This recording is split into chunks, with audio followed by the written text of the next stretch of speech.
این خلبان دشمن را بازداشت کرده ایم و تحت کنترل کامل ماست. وش اسمك؟ محمد ياسين. وش كانت مهمتك؟ شو مهم؟ مو كل مهمة تخلص.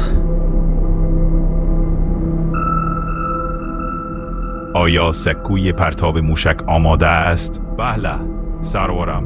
سردار، موشک به سوی هدف است.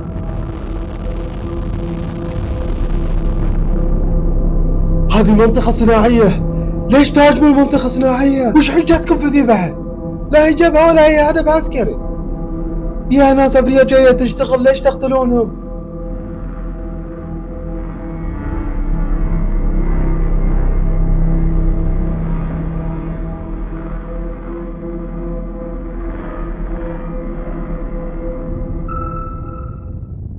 بأي ذنب قتلت؟